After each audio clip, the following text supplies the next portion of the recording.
महाराष्ट्र के वारकरी वैष्णव संत तुकाराम महाराज कहते हैं, जो लोग एकादशी व्रत का नियमित आचरण करते हैं, जिनके घर के सामने तुलसी विराजमान है, जो अपने कंठ में तुलसी माला धारण करते हैं, ऐसे श्री हरि विष्णु भक्तों का उच्चिष्ट सेवन करना मेरे लिए दीपावली तथा दशहरा जैसे त्योहारों के दिन मिष्ठान सेवन के समान है। जय स्वामीनारायण। दासना दास आप सबको उत्पन्ना एकादशी की हार्दिक शुभकामनाएं। सूत गोस्वामी ने कहा, हे विद्वान ब्राह्मणों, बहुत काल पूर्व परम पुरुषोत्तम भगवान श्री एकादशी की शुभ महिमा तथा इसके व्रत पालन के यम नियमों का वर्णन किया था। हे ब्राह्मणों में श्रेष्ठ, जो भी इन पावन उपवासों की महिमा का उद्गम का श्रवण करता है, वह इस भौतिक संसार में अनेक सुख भोगने के पश्चात भगवान श्री हरि के धाम अर्थात अक्षरधाम को प्राप्त करता है। था पुत्र अर्जुन ने भगवान से पूछा, हे जनार्दन, एकादशी के दिन पूर्ण उपवास करने या फिर केवल एक बार भोजन ग्रहण करने से क्या लाभ है? इस व्रत के पालन के नियम क्या है? कृपया यह मुझे बताइए। परम पुरुषोत्तम भगवान श्री हरि ने कहा, हे अर्जुन, उत्तरी गोलार्ध में शीतकाल के प्रारंभ में मार्गशीर्ष मास नवंबर या दिसंबर में कृष्ण पक्ष में आने वाली एकादशी पर एक नव भक्त को एकादशी व्रत करना प्रारंभ करना चाहिए। व्रत से एक दिन पहले दशमी पर अच्छे से दांत मांजने चाहिए।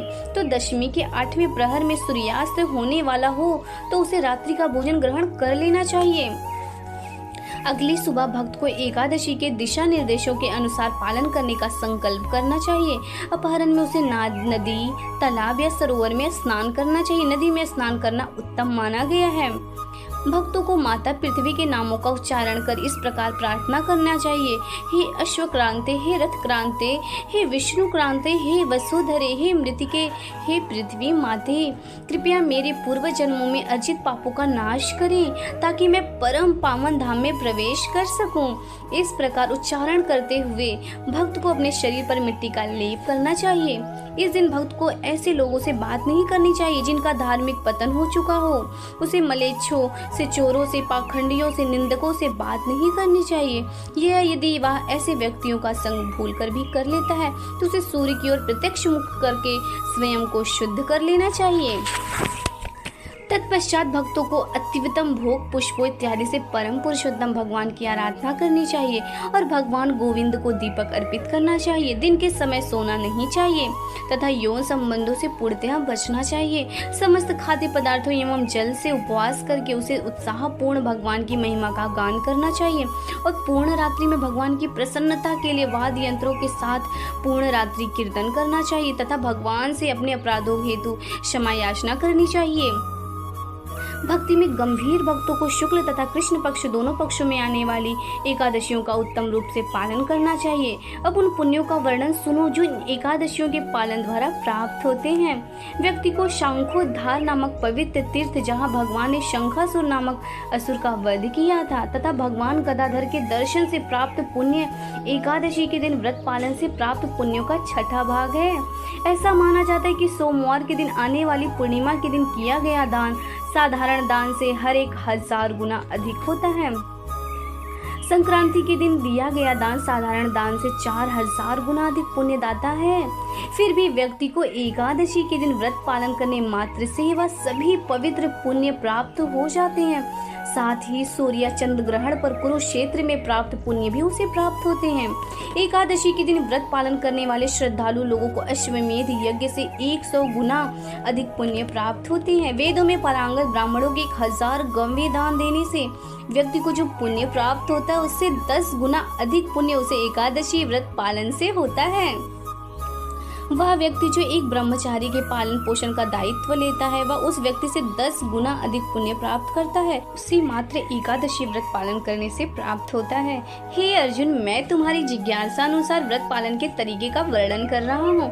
तब अर्जुन ने पुनः प्रश्न किया, हे भगवान, आपकी कथानुसार 1000 वैदिक यज्ञ भी एकादशी व्रत पालन की समानता नहीं कर सकते।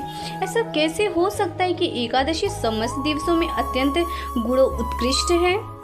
भगवान कृष्ण ने उत्तर दिया, सतयुग में मूर नामक एक भयानक राक्षस था जिसने समस्त देवताओं यहाँ तक कि स्वर्ग के राजा इंद्र, सूर्यदेव, विवस्वान, 8 वसुओं, ब्रह्मा, वायुदेव व अग्निदेव को परास्त कर दिया था। उसकी शक्ति से नियंत्रित देवराज इंद्र शिव के समक्ष जाकर बोले, हे भगवान, हम सभी देवों का अपने लोक से पतन हो गया और हम पृथ्वी पर निसहाय विचर रहे हैं। हम इस यातना को किस प्रकार राहत पा सकते हैं? हमारा प्रारब्ध क्या होगा? शिव जी ने उत्तर दिया, हे देवश्रेष्ठ, आप सब भगवान विष्णु के धाम जाएं, जहाँ समस्त लोगों के स्वामी तथा आश्रय जगन्नाथ वास करते हैं। वे समय शरणागतों की रक्षा हेतु सदैव तत्पर रहते हैं। भगवान कृष्ण ने आगे बताए, हे धनंजय, शिव जी से ऐसा वचन सुनकर समस्त देवतागण उस स्थान पर गए जहाँ भगवान जगन्नाथ विश्राम कर रहे थे। इंद्र के नेतृत्व में समस्त देवगण हाथ जोड़कर इस प्रकार प्रार्थना करने लगे, हे परम पुरुषोत्तम भगवान, असुरों के शत्रु, हे भगवान, मूर नामक असुर से भयभीत होकर हम आपकी शरण में आए, कृपया हमारी रक्षा करें। हे जगन्नाथ, आप समस्त जगत के सृष्टा हैं, उनके आश्रय प्रदाता, पालन करता व संहारक हैं। आप समस्त देवों के परम सहायक, एकमात्र आप ही पृथ्वी, आकाश तथा सर्वलोक के असीम शुभ चिंतक हैं। आप ही शिव, ब्रह्मा तथा तीनों लोकों के पालन करता विष्णु हैं। आप ही सूर्य, चंद्र व अग्नि के देवता हैं। आप ही शुद्ध घी, यज्ञ, पवित्र अग्नि, मंत्र अनुष्ठान, पुरोहित तथा तप का मूल उच्चारण है। आप ही स्वयं यज्ञ, उसके प्रयोजन व यज्ञ के परम भोक्ता। तीनों लोकों में कोई भी चल या अचल वस्तु आपसे स्वतंत्र नहीं है। हे परम गुण, भयभीत प्राणियों को आश्रय प्रदान कर हमारा उद्धार करें, हम देवों की रक्षा कीजिए। भगवान कृष्ण ने पुनः कहा, देवोगणों, यह शब्द सुनकर परम पुरुषोत्तम भगवान विष्णु ने उत्तर दिया, वह असुर अत्यंत मायावी, शक्तियों का स्वामी है। यही कारण है कि वह देवताओं को परास्त करने में सक्षम हो पाया। उसका क्या नाम है? वह कहाँ रहता है? उसे वह शक्ति व आश्रय कहाँ से प्राप्त हुआ है? हे इंद्र, निर्भय होकर कहो। इंद्रदेव ने उत्तर दिया, हे परम भगवान, हे देवों के स्वामी, आप शुद्ध भक्तों के हृदय से भय को दूर भगाने वाले। एक बार ब्राह्मण कुल में नाड़ी जंघा नामक एक शक्तिशाली असुर हुआ, जो देवताओं का नाश करने के लिए पूर्णतया समर्पित था। मूर नामक दुष्ट पुत्र उसी का था। मूर की राजधानी चंद्रावती थी और उसी के आधार पर उस दुष्ट राक्षस ने संपूर्ण संसार, यहाँ तक कि देवताओं को भी परास्त कर दिया है। उसने स्वर्ग के राजा इंद्र, अग्निदेव, मृत्युदेव, यमराज, वायुदेव, चंद्रदेव, सोम, जल के देवता वरुण और शिव जी को उनके स्वर्गीय लोगों से निकाल दिया है। उसने सूर्य की भूमिका निभाते हुए सूर्य प्रकाश फैलाना प्रारंभ कर दिया, स्वयं को मेघों के रूप में परिवर्तित कर दिया। भगवान देवी ने उसे समस्त अस्त्रों से नष्ट कर दिया। मोर जब उस पर प्रहार करने दौड़ा तो उसने मोर का सिर धड़ से अलग कर दिया। इस प्रकार वह असुर यमलोक सिधार गया। फिर भगवान निद्रा से जगे तो उन्होंने मोर असुर का मृत शरीर तथा साथ ही कन्या को करबद्ध नतमस्तक अवस्था में अपने समक्ष पाया।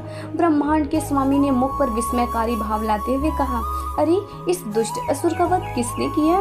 इसने तो देवों, मरुतों, गंधर्वों व स्वयं इंद्र को भी सफलतापूर्वक परास्त कर दिया था। इसने मुझे भी विजयी नहीं होने दिया और इसी के भय से मुझे इस गुफा में छिपना पड़ा। ऐसा कौन है जिसने इस असुर से मेरी रक्षा की? कन्या ने कहा, आपके दिव्य शरीर से प्रकट होकर मैंने इस असुर का वध किया है। हे भगवान हरि, वास्तव में मैं आपको निद्रा मग्न देखकर या आपको क्षति पहुंचाना चाहता था, इसलिए इस कंटक का अभिप्राय जानकर मैंने इसका वध कर दिया और इस प्रकार समस्त देवताओं को भयमुक्त कर दिया। मैं आपकी महान महाशक्ति हूँ, आपकी अतरंग शक्ति जो आपके समस्त शत्रुओं के हृदयों में भय उत्पन्न करती है। हे प्रभु, कृपया मुझे बताइए कि इस असुर के वध से आप इतने चकित क्यों हैं? परम पुरुषोत्तम भगवान ने कहा, हे पापरहित, मैं यह देखकर अत्यंत संतुष्ट हूँ कि आपने इस असुर का वध कर दिया है। इस प्रकार आपने देवताओं को प्रसन्न, समृद्ध और आनंद से परिपूर्ण कर दिया है। मैं आपसे प्रसन्न हूँ, जो चाहो वह कर मांगो। कन्या ने कहा, हे भगवान, यदि आप मुझसे प्रसन्न हैं तो मुझे वर अथवा वह शक्ति प्रदान कीजिए जिससे मैं आज के दिन उपवास करने वाले व्यक्ति को महान पापों से मुक्त कर सकूं। जो व्यक्ति मेरे प्रागट्य दिवस पर संयमित इंद्रियों के साथ पूर्णतया व्रत का पालन करे, वह सभी सुखों का भोग करने के उपरांत भगवान विष्णु के धाम अर्थात अक्षरधाम चला जाए। जो कोई संध्या में या मध्याह्न में एक बार अन्न रहित भोजन करे, कृपया उसे धार्मिक, मनोदृष्टि, समृद्धि तथा अंत में मुक्ति प्रदान करें। परम पुरुषोत्तम भगवान ने कहा, हे परम पवित्र स्त्री, आपकी प्रार्थना मुझे स्वीकार्य है। मेरे सभी भक्त आपके इस दिन उपवास करेंगे और इस प्रकार तीनों लोक में उनकी ख्याति फैलेगी और अंततः मेरे साथ। पर अचानक उस दिव्यमान देवी ने उसे समस्त अस्त्रों से नष्ट कर दिया। मोर जब उस पर प्रहार करने दौड़ा तो उसने मोर का सिर धड़ से अलग कर दिया। इस प्रकार वह असुर यमलोक सिधार गया। फिर भगवान निद्रा से जगे तो उन्होंने मोर असुर का मृत शरीर तथा साथ ही कन्या को करबद्ध नतमस्तक अवस्था में अपने समक्ष मोक्ष पाया। ब्रह्मांड के स्वामी ने मुख पर विस्मयकारी भाव लाते हुए कहा, अरे इस दुष्ट असुर का वध किसने किया? इसने तो देवों, मरुदों, गंधर्वों व स्वयं इंद्र को भी सफलतापूर्वक परास्त कर दिया था। इसने मुझे भी विजयी नहीं होने दिया और इसी के भय से मुझे इस गुफा में छिपना पड़ा। ऐसा कौन है जिसने इस असुर से मेरी रक्षा की? कन्या ने कहा, आपके दिव्य शरीर से प्रकट होकर मैंने इस असुर का वध किया है। हे भगवान हरि, वास्तव में मैं आपको निद्रा मग्न देखकर या आपको क्षति पहुंचाना चाहता था, इसलिए इस कंटक का अभिप्राय जानकर मैंने इसका वध कर दिया और इस प्रकार समस्त देवताओं को भयमुक्त कर दिया। मैं आपकी महान महाशक्ति हूँ, आपकी अतरंग शक्ति जो आपके समस्त शत्रुओं के हृदयों में भय उत्पन्न करती है। हे प्रभु, कृपया मुझे बताइए कि इस असुर के वध से आप इतने चकित क्यों हैं? परम पुरुषोत्तम भगवान ने कहा, हे पापरेत, मैं यह देखकर अत्यंत संतुष्ट हूँ कि आपने इस असुर का वध कर दिया है। इस प्रकार आपने देवताओं को प्रसन्न, समृद्ध और आनंद से परिपूर्ण कर दिया है। मैं आपसे प्रसन्न हूँ, जो चाहो वह कर मांगो।